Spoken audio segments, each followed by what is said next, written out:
알파, 알파포들을 이용해서 드러그 디스커버리를 했다라고 하는 논문인데요. 제 몰레큘 이름은 CDK20에 대한 이니비터, 스몰 몰레큘 이니비터 발표 시작하겠습니다. 먼저 제가 AI 드러그 디스커버리를 열심히 공부를 하고 있는데, 왜 이게 중요하다고 생각하는지에 대해서 먼저 간단하게 말씀을 좀 드리려고 해요. 일단 이 산업적인 관점을 먼저 가져갈 수밖에 없는데 크게 세 가지 요인이 여기 영향을 미칩니다. 첫 번째 요인은 이제 정말 많은 기존에는 이제 약으로 해결할 수 없다고 타겟할 수 없다고 생각했던 언드러거블한 타겟들이 되게 많이 존재한다는 점이죠. 저희가 실제로 대부분의 요인은 구조적인 정보를 저희가 명확히 알고 있지 않기 때문이 좀 많은 것 같아요. CDK20 같은 경우는 실제로 이제 CDK들 중에서 이제 상당히 상위에 위치하고 있고 신호 전달 체계에서 상당히 중요한 프로틴으로 알려져 있는데 이런 것들 타겟팅 잘 못합니다. 아니면 GPCR 같은 경우도 타겟할 수 있게 된 지 사실 오래되지 않았죠. 그래서 뭐 정신과적으로 특히 중요할 수 있는 타겟들에 대해서 놓치고 있는 게 저희가 좀 많았고 KRAS 같은 경우는 타겟 셀렉티빌리티가 되게 낮았던 걸로 알려져 있습니다. 이외에도 저희 셀 사이클 공부하다 보면 P53이랑 NDM2 이 두 가지가 좀 기억이 나실 수 있는데요. 이것들을 최근에는 이제 타겟티드 프로틴 디그라데이션이라고 해서 저희 프로테아점을 이용을 해서 분해를 시키는 방식의 모달리티들이 많이 연구가 되고 있는데 이 MDM2가 상당히 유망한 타겟임에도 불구하고 여기에 맞는 E3 라이게이스는 이제 저희가 워낙 이제 특징적으로 작용하는 효소다 보니까 만들기 좀 힘들었어요. P53 같은 경우도 이제 포켓 구조가 어려워서 쉽지 않았고, 이외에도 RNA나 펩타이드 같은 좋은 약물들이 많이 있지만, 이제 이것들은 물성이 좀 어려워가지고, 이런 것들을 좀 약으로 쓰기 좀 어렵다라고 생각했던 적이 많이 있었어요. 이렇게 아직은 되게 많은 타겟이 남아있다는 게 첫 번째 이유고, 두 번째로는 저희 모달리티들이 여기 적어놓은 거 말고도 되게 많이 최근에 떠오르고 있는데, 그중에서 이제 그나마 AI가 좀 해볼 수 있겠다고 생각을 든 것들 네 가지 정도만 말씀을 드려보려고 적어놨어요. 최근에 이제 GLP-1은 다들 아실 테지만, 펩타이드를 생산하는, 대량 생산하는 공정이 만들어지고 있고, 가격이 많이 낮아지고 있다는 게 펩타이드 의약품을 이제 붐을 일으킬 수 있다라는 얘기가 많이 나오게 되는 배경이고요. 펩타이드 같은 경우는 스몰 몰레큘보다는 조금 더 큰 몰레큘이기 때문에 이제 알파포이드 모델 자체는 예측을 할 수 없지만 그것보다 조금 이제 다음에 나온 2라든가 3로 가면 예측을 잘 하게 되는 모양을 보여줍니다. 이외에도 이제 안티바디에다가 다양한 변형을 가한 바이스페시픽이라든가 아니면 컨주게이션을 한 것들도 많이 시도가 되고 있고요. 또 이제 이건 되게 재밌는 개념인데 아까 설명드린 TPD 같은 경우도 엄청나게 중요하게 연구가 되고 있는데 이쪽도 마찬가지로 구조 당이 어렵다 보니까 어, 좀 원맨 니즈가 많이 있는 것 같습니다. 타겟이랑 모달리티 측면이 있고, 사실 이 두 가지를 부스팅하는 거는 본질적으로 말하면, 이제 미국이 의료비를 GDP 20% 정도 쓰고 있는데요. 바이든 정부는 IRA라는 방법을 통해서 인플레이션 리덕션 액트죠. 그래서 이걸로 이제, 특허가 만료되지 않았더라도 의약품들이 이제 직접 메디케어와 약과 협상을 해야 되는 이제 그런 법을 만들었어요. 그래서 이제 스몰 몰리큐 같은 경우는 7년, 그리고 바이오 의약품 같은 경우는 11년이 지나면 강제로 약과 협상을 몇 가지 블록버스터에 해야 됩니다. 이런 것들도 있고 바이오 시밀러가 성공을 해버렸죠. 셀트리온이 성공을 해버렸고 이게 전국 세계적으로 권장을 하는 추세이기 때문에 이런 것들 때문에 비파마들이 수익성이 많이 저하되고 있습니다. 또 이제 한창 이제 항체 의약품들로 블록버스터가 많이 나왔는데 이것들의 특허 만료가 이미 많이 일어났고 또 이제 앞으로 10년 동안 많이 일어날 예정이기 때문에 이런 것들이 새로운 약을 찾게 되는 산업이 찾게 되는 배경이 되는 거죠. 하고 또 이제 방금 말씀드렸다시피 그런 바이오 의약품들 전성시대 때 이제 웬만한 모든 타겟에 대해 우리가 약을 다 만들 수 있다라고 해서 신약의 붐이 일었던 적이 있어요. 근데 이제 더 이상 타겟할 수 있는 타겟, 그리고 알려진 타겟이나 적응증은 우리가 다 약이 있지 않냐. 이렇게까지 말이 나온 수준으로 됐기 때문에 신약의 시대는 끝났다. 사실 끝난 지 한 10년 됐다. 이렇게 말을 하는 경우도 많이 있었어요. 근데 이제 이런 것들이 변화하는 조짐이 보이고 있다. 그래서 지금 전쟁의 판도가 어떤 식으로 이루어지고 있냐고 생각해 보면 첫 번째는 기존에는 정말 뭐 아무도 돈이 되지 않아서 시도를 안 했던 아니면 뭐 이 타겟은 원래 약으로 못 쓰는 거 아니야? 라고 생각했던 그런 타겟들도 이제 시도를 해봐야 되는 때가 된 거죠. 그렇기 때문에 이제 그런 새로운 타겟들을 타겟하거나 아니면 신규 모달리티를 활용해서 새로운 타겟을 타겟하거나 이런 방식을 써야 되게 됐습니다. 아니면 뭐 기존에 전쟁하는 뭐 예를 들면 유방암, 허투를 타겟한다고 하면 똑같은 타겟에 대해서 다양한 모달리티로 타겟을 바꿔보고 좀 더 나은 물성을 가진 뭐 좀 더 나은 접근법을 이용해서 똑같은 헐투를 타겟해보자 라고 말을 하게 되는 거죠. 이런 베스트 인 클래스라고 하는데 이거에 대한 경쟁이 좀 많이 심화되게 됐습니다. 이렇게 신약 개발에 대한 시도가 많아지고 좀 공격적인 시도가 많아지다 보니 아무래도 이제 후보 물질의 최적화와 빠른 발굴이 상당히 중요하게 됐다라고 생각을 합니다. 적합한 때 좋은 모델들도 많이 나와졌고요. 그래서 이쪽을 좀 잘 들여다보는 게 중요할 것 같다라고 백그라운드 설명 먼저 드리고 시작하겠습니다. 해당 논문은 뭐 좋은 저널은 아닌 것 같고요. 케미컬 사이언스라는 저널에 나온 겁니다. conflict of interest 쪽을 보면 인실리코 메디슨의 뭐 임원진 아니면 어드바이저들이 많이 포진이 돼 있어요. 인실리코 메디슨 같은 경우는 AI 드러그 디스커버리를 업으로 하는 회사입니다. 나스닥에 상장돼 있고요.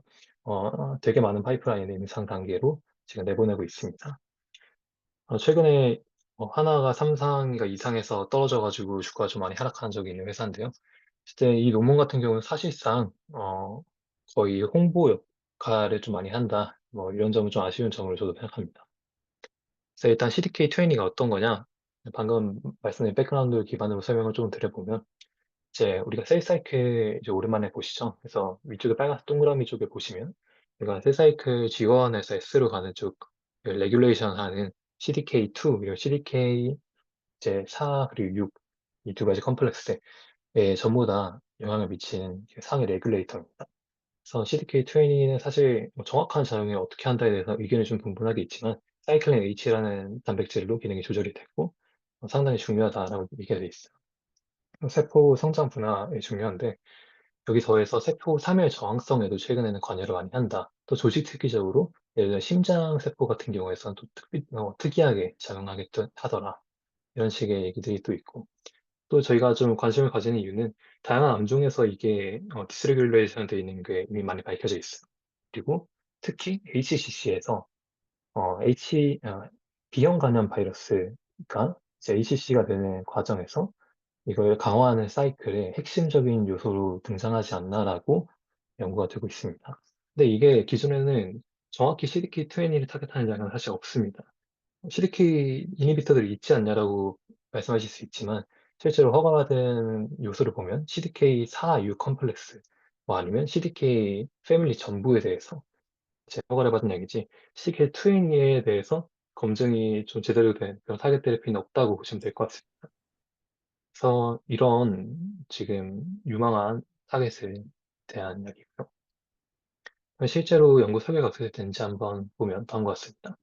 먼저 인디케이션을 사람이 줬어요. 그래서 HCC, 우리는 간세포암을 타겟으로 하겠다라고 얘기를 했고, 이거는 이제 HCC에서 타겟 테라피가 거의 없기 때문에 저희가 베바시주마랑 이제 펜브롤리주마 이 두 가지를 정도 병용물법으로 쓸 수 있는 걸로 알고 있는데, 이제 HCC가 있고, 이걸 기준으로 해가지고 인실리코 메디슨이 직접 이제 가지고 있는 AI 플랫폼에 이제 멀티오믹 기반의 이제 타겟 셀렉션을 위한 판다오믹스라는 플랫폼을 통해서 그러면 어떤 타겟을 좀 찾아보면 좋겠냐라는 거를 좀 선별을 해본 다음에 이제 알파폴드를 통해서 새로 구조를 알게 된 단백질들이 모여 있는 알파폴드 데이터베이스에서 이제 실제로 실험으로 밝혀지지 않은 것들을 다크 타겟이라고 명명을 하고요.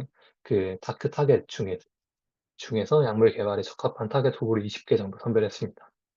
그다음에 타겟 단백질을 마찬가지로 이제 타겟 셀렉션에 도움이 되는 판타오믹스라는 곳에서 뭐 신규성이라던가 아니면 사이언스가 좀 강력한 곳 아니면 뭐 KOL들이 최근에 언급을 많이 하고 있는 뭐 이런 것들도 다 기준을 삼아가지고 스코어링 할 수 있다고 하더라고요. 이 점수가 좀 높았던 것, 그 중에서 이제 퍼스트 인 클래스 약물을 만들 수 있는 시나리오 중에 제일 좋은 거 뭐냐라고 얘기를 했더니 CDK20를 골랐다라고 얘기합니다.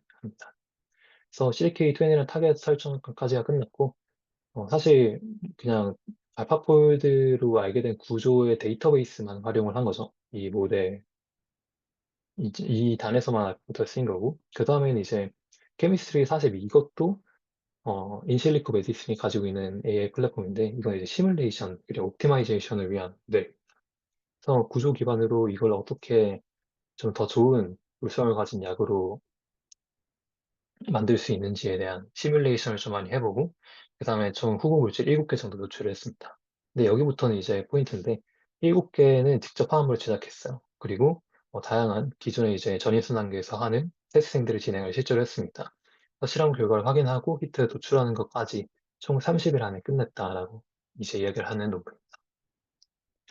저 알파포드 DB 같은 경우는 저도 이걸 발표 준비를 하면서 처음 들어가봤는데 상당히 재밌는 곳이었습니다. 일단 뭐 다음과 같이 그냥 검색을 하면 이제 들어가 보면 뭐 지금은 또 업데이트돼서 엄청 많이 있겠지만 이제 뭐 10만 개 이상의 프로틴들이 새로 이제 발굴이 되어 있다 이렇게 되어 있고 저희가 이제 CDK20 같은 거 검색을 해서 클릭을 해보면 이제 구조로 저희가 예측된 걸 볼 수 있습니다. 보면 뭐 신빙도가 높은 경우에는 파란색, 좀 떨어지는 경우에는 주황색 구조 이런 식으로 표현도 해주고 돌려보면서 볼 수도 있고요. 어떤 유전자가 좀 패소제닉할 수 있는지 이런 부분도 뭐 다들 이렇게 아미노산 단위로 표현을 해서 보여주고 있습니다. 그 다음에 이제 판다오믹스 사용한 것 같은 경우는 타겟 아이덴티피케이션을 하는 플랫폼이라고 아까 말씀을 드렸는데 어, 그렇게 보시면 되고요. 텍스트 스코어랑 오믹 데이터 이 두 가지를 가지고 있는 멀티모달 딥러닝 모델이라고 합니다. 그래서 이 논문을 쓸 때 이제 HCC에 대한 10가지 클리니컬 트라이얼 데이터들을 모아가지고 메타 분석 뭐처럼 이제 사용을 해서 분석을 했다 이런 식으로 얘기를 하더라고요. 그 케미스트리 42 같은 경우는 저분자 화합물을 거의 대상으로 하는 것 같고 말씀드렸듯이 후보 물질이 도출되면 그거를 리드까지 만들고 옵티마이제이션 하는 과정을 시뮬레이션 할 수 있는 다양한 기능들을 제공하는 소프트웨어. 네, 이제 실제로 예측한 결과를 보면 다음 것 같은데요. 일단 CDK20의 구조를 한번 보면 다음 것 같습니다. 알파폴드가 예측한 구조가 아까 제가 보여드렸던 그거와 똑같고요.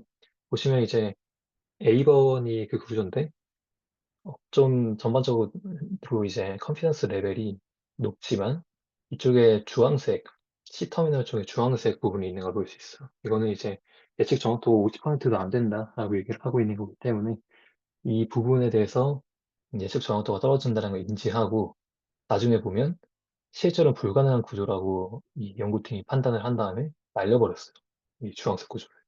이게 맞는 방식인지는 모르겠는데 일단 이런 식으로 했고 구조 같은 경우는 약물 설계를 참고로 하는 구조를 보면 B번에 나와 있는데 몇 가지가 있습니다. 일단 다 설명을 드릴 필요는 없을 것 같지만 힌지 장기 여기 이제 결합하면 좀 강도를 높일 수 있고 어피니티를 높일 수 있고 이제 방해하는 포켓과 결합을 방해하는 장기가 어떤 게 있냐 그리고 포켓의 구조는 어떤 식으로 설계가 되어 있냐 이런 것들을 좀 전반적으로 알 수 있었다라고 얘기를 하더라고요.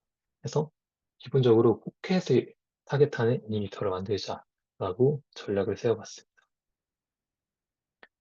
그래서 처음에 7개의 후보 물질을 만들었고 그 중에서 물성 어피니티가 가장 뛰어났던 물질은 저기 맨 위에 있는 ISM 42-2-001 이거였습니다. 그래서 지금 오랜만에 보실 수 있지만 KD 값, 이 어피니티를 보는 값이 낮을수록 좋은 값이죠.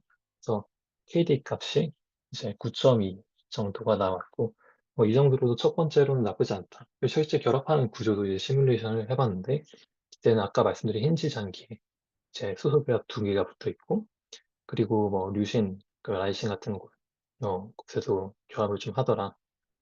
이런 얘기가 나와 있습니다. 자, 앞쪽에 이제 보면 여기 포켓이 실제로 구성되어 있는 건데 포켓이 아스파르테이트랑 글루타메이트이 있어가지고 이쪽은 이제 산성을 띠어요. 근데 이쪽에 저희가 만든 약물이 아민기가 있거나 아니면 이제 양전환을 뛸 수 있는 곳이 있다면 이쪽과 잠재적으로 좀 더 높은 어피니티로 결합을 할 수 있겠죠. 해 가지고 '이런 점을 좀 개선을 해야겠다.'라고 생각을 하게 됩니다. 그래서 실제로 물성을 강화해서 시뮬레이션을 이제 엄청나게 많은 물질을 더 돌려본 다음에 6 개를 더 뽑았고, 그렇게 만든 이제 두 번째 물질은 어피니티가 추가로 더 많이 개선된 모습을 볼 수 있습니다. 실제로 제 KD 값 같은 경우는 나노몰 단위까지 많이 낮아졌고, 앞에 거랑 좀 비교를 해 보시면 이제 마이크로몰에서 나노몰 단위로 그래서 한 10배 정도 개선이 됐다라고 볼 수 있는 걸 이제 확인할 수 있고, 실제로 결합된 구조를 보면 어 이제 게이트 키퍼가 아까 보면 페니랄란이 이렇게 있었는데, 그 구조를 좀 치울 수 있는, 그 근처에 있는 소수점 포켓 하나 점유를 해서 구조를 바꿔버리는 식으로 해서 치워버린 다음에 이제 아스팔테이트랑 글루타메이트 산성 부분과도 상호작용할 수 있도록 조금 더 연장을 해 가지고 유전화 부분을 벌게하게 만들거나 연장을 하는 시도를 했던 걸 볼 수 있습니다. 이렇게 노블한 타겟에 대해서도 구조를 실제로 그걸 기반으로 좀 시뮬레이션을 돌려보고, AI를 기반한 시뮬레이션을 보고, 그걸 기반으로 구조 기반으로 물성을 강화를 해 봤더니 실제로 좀 더 좋은 약물을 만들 수 있더라라는 게 이 논문의 핵심입니다. 그러면 이제 사실 앞에서도 말씀드렸지만 CDK20가 다른 이제 CDK 패밀리들이랑 구조가 되게 비슷하고 다른 카이니스들이랑도 되게 비슷하기 때문에 셀렉트빌리티가 좀 없다라는 얘기를 했었는데, 그 부분에 대해서도 이제 뒤쪽에 좀 얘기가 나오고요. 지금 여기 같은 경우는 CDK20를 과발현하는 모델이 파란색이고 이제 대조군이 빨간색인데, 실제로 IC50 값도 음 이제 더 낮아 가지고 좀 더 이제 포턴시도 괜찮다. 이 약이 이제 포턴시도 괜찮다라는 거를 이제 알 수 있었습니다. 그래서 전임선 단계에서 주로 봐야 되는 두 가지 지표들 KD 값이랑 IC50 값을 다 맞다고 볼 수 있을 것 같습니다. 그래서 지금 물질이 꽤 괜찮다. 그러면 시중에 나온 것들에 비해서는 얼마나 괜찮은 물질이냐, 이런 얘기를 또 해 봐야 되는데요. 사실 지금 시판되고 있는 약은 여기 이름이 붙어 있는 이 약들인데, 보시면 아시겠지만 이제 팔보시클립이나 아니면 비나시클립, 제가 잘 기억하는 게 맞는지 모르지만 얘네들은 CDK4/6 이니비터예요. 그래서 엄밀히 말하면 이걸 타겟하는 약은 아니지만 어쨌든 CDK20과도 결합을 합니다. 실제로 IC50 값을 보면 실제로 임상 단계에서 거의 진행이 되지 않았던 하나의 익명의 약물을 제외하고는 상당히 거의 가장 좋은 물성을 보였다라고 얘기를 하고 있습니다. 그래서 실제로 결과적으로 나온 값을 보자면 이제 IC50 값 같은 경우는 얼마나 포턴트한지 보는 값이고, 주로 100 나노몰 정도보다 작으면 이 값이 좋다라고 얘기합니다. 지금 최종적으로 도출된 히트는 이 값이 39 나노몰 나왔고, 어피니티 같은 경우는 KD 값은 이제 얘도 마찬가지로 100 나노몰 정도 안쪽이면 아주 높은 어피니티를 가졌다라고 생각을 하는데, 지금 보면 KD 값이 500에서 1000 나노몰 정도 사이 정도가 되죠. 이 정도면 모더레이트한 어피니티를 가지고 있다라고 얘기를 합니다. 지금 이 히트 같은 경우는 사실 30일 만에 발굴이 된 히트고, 앞으로도 구조를 개선하는 여지가 좀 더 많이 있기 때문에 이 저자 같은 경우는 추가적으로 옵티마이제이션을 좀 진행해 보도록 하겠다라고 얘기를 하더라고요. 그래서 이 정도면 지금 있는 물질 중에서는 꽤 괜찮은 물질을 AI로 디스커버리 했다라는 논문이 되겠습니다. 결론적으로 30일 안에 이걸 해냈다라는 게 포인트고, 그다음에 KD값, IC50 값도 다 괜찮았다. 그리고 실제로 과발현된 모델에서는 이제 포턴시가 좋았고, 과발현되지 않은 대조국에서는 포턴시가 낮았다. 그렇기 때문에 실렉터빌리티가 높은 약이지 않나라고 생각을 한다라고 얘기해 놨습니다. 이제 재미있는 거는 마지막 줄에 이제 제가 초록색으로 표시해 놓은 부분인데, further application으로는 GPCR이랑 E3 라이게이스를 가지고 해보고 있다라고 얘기를 하더라고요. 제가 앞에 말씀드렸던 GPCR이랑 E3 라이게이스가 그대로 나왔는데, 어, 기존에도 사실 저는 TPD에 쓰는 E3 라이게이스가 구조적인 한계점이 되게 많기 때문에 이쪽을 좀 AI 디스커버리로 잘 보면 좋은 물질이 나올 수 있지 않을까라고 기대를 하고 있었는데, 여기서도 언급을 해줘가지고 상당히 재밌었습니다. 이제 저도 이게 논문을 보면서 아쉬웠던 점은 방금 말씀드렸다시피 이제 C턴 구조가 예측도 낮게 나왔는데 그게 ATP 포켓을 가리고 있었어요. 근데 그냥 날려버리더라고요. 이게 구조적으로 사실 불가능한 구조라고 생각을 하는 거죠. 만약에 진짜 포켓을 가리는 구조였다면 얘가 카이네이스 기능을 못했을 테니까. 그래서 과감하게 날려버리는 모습에서 논문이 왜 좋은 저널을 실리지 못했는지 좀 알 수 있었고, 그 다음에 좀 실제로 나온 KD 값이랑 IC50 값을 보면 좀 실험을 3번 정도 한 것 같은데 좀 아주 베리에이션이 높은 것 같아요. 범위 자체가 너무 넓게 나왔기 때문에. 이런 것도 정말 유의미한 값이라고 저희가 봐도 되는지 이런 것들에 대해서 조금 의구심이 있습니다. 또 카이네이스의 셀렉테빌리티, CDK 패밀리에 대해서 다른 것들에는 어떻게 붙는지 이런 것들에 대한 연구가 없기 때문에 사실 정확히 이 타겟을 잘 이밸류에이션 할 수 있는 방식으로 디자인했었는지는 잘 모르겠습니다. 하고 CDK20 같은 경우는 인액티브 폼이 또 있죠. 사이클린 H나 컴플렉스를 많이 이루어있는데 이 경우에는 컨퍼메이션 체인지가 있기 때문에 여기에 대한 대응은 없다는 점도 한계가 될 수 있을 것 같습니다. 또 방금 나온 GPCR이랑 이셀 IDS에 대해서는 추가 논문을 제가 좀 찾아봤는데 GPCR 같은 경우는 이제 TAR에 대해선 논문이 나온 게 하나 있었고요. 그 다음에 이셀 라이게이스에 대해서는 비슷한 논문이 또 있었습니다. 이셀 라이게이스에 대해서 제 설명을 한번 드려보면 TPD가 사실 프로텍 방식으로 지금은 거의 정리가 되는 분인데 이제 사실상 거의 하나, 뭐 정말 말해봤자 10개 정도의 이슬이 라이게이스 종류만 실제로 사용이 되고 있습니다. 뭐 인간에서 발견되는 게 600개 정도 됐는데 그중에 10개 안쪽, 실제로 정말 많이 쓰는 건 하나. 이 정도로 지금 쓰고 있는 단계로 제가 이해하고 있는데요. 얘네들이 다 구조의 통일성 많이 떨어지고 복잡하고 또 이제 서브스트레이트 스페시픽시티도 있어가지고 리간드들을 찾기가 좀 어렵다거나 또 이제 생체 이용률이라던가 아니면 뭐 장기별로 오프 타겟 이펙트 같은 게 좀 있는 경우도 많아가지고 임상 단계에서 난항도 많이 겪고 있습니다. 때문에 이제 TPD가 사실 정말 각광받는 모달리티인데 이 세일 라이게이스에 대해서 좋은 물질을 많이 발굴할 수 있으면 좀 많은 도움이 될 것 같다는 생각을 좀 해봤습니다. 이외에도 이제 오른쪽에 보이는 이제 스몰 기반 TNIK 미터 같은 경우도 지금 네이처 바이오테크놀로지에 얼마 전에 논문이 기재된 걸 확인했는데 이것들도 관심 있으신 분들은 한번 살펴보셔도 좋을 것 같습니다. 그래서 발표 마치겠습니다.